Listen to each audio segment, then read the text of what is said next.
हर हर महादेव। जय श्री कृष्णा। राधे राधे। तो प्रिय भक्तों, आज हम भाद्रपद कृष्ण पक्ष की अजा एकादशी की कथा को लेकर चलते हैं वीडियो में। चलिए आगे श्रवण करते हैं। कुंती पुत्र युधिष्ठिर बोले, हे जनार्दन, भाद्रपद कृष्णा एकादशी का नाम क्या है तथा उसकी विधि और महात्म्य क्या है, सो तुम सब विस्तार पूर्वक कहिए। भगवान श्री कृष्ण ने कहा, हे युधिष्ठिर, समस्त पापों का नाश करने वाली इस एकादशी का नाम अजा एकादशी है। इसके प्रभाव से, पुण्य प्रभाव से मनुष्य को सांसारिक पापों से मुक्ति मिल जाती है। जो मनुष्य इस दिन भगवान ऋषिकेश का पूजन करता है उसको वैकुंठ धाम की प्राप्ति होती है। अब मैं इसकी पुनीति कथा कहता हूँ, सो ध्यान पूर्वक सुनिए। कथा। सतयुग में सूर्यवंश में हरिश्चंद्र नाम के एक सत्यवादी राजा राज्य करते थे। एक बार उन्होंने महर्षि विश्वामित्र को अपना संपूर्ण राज्य दान कर दिया और दक्षिणा चुकाने के लिए अपनी स्त्री, पुत्र तथा स्वयं को भी बेच दिया। वह चांडाल का दास बनकर सत्य को धारण करते हुए मृतकों का वस्त्र धारण करते रहे, मगर किसी प्रकार भी सत्य से विचलित नहीं हुए। इस प्रकार राजा को कई वर्ष बीत गए तो उन्हें अपने इस नीच कर्म पर बड़ा दुख हुआ और वह इससे मुक्त होने का उपाय सोचने लगे कि मैं क्या करूं। एक दिन राजा इसी चिंता में बैठे हुए थे कि गौतम ऋषि आ गए।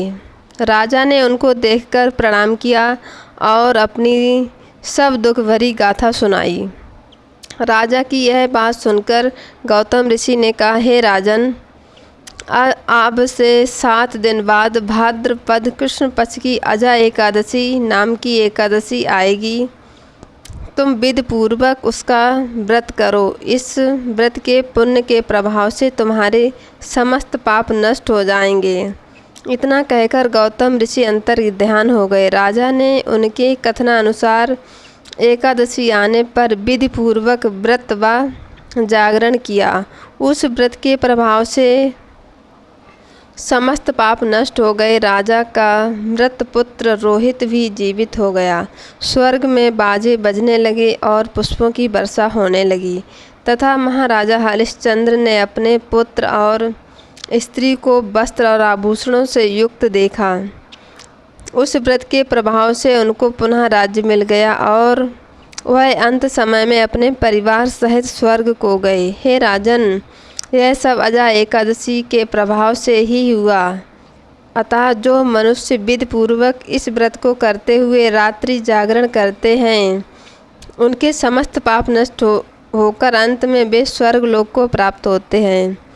इस एकादशी की कथा के श्रवण करने मात्र से अश्वमेघ फल का प्राप्त होता है। तो भक्तों, वीडियो कथा यहीं पर समाप्त होती है।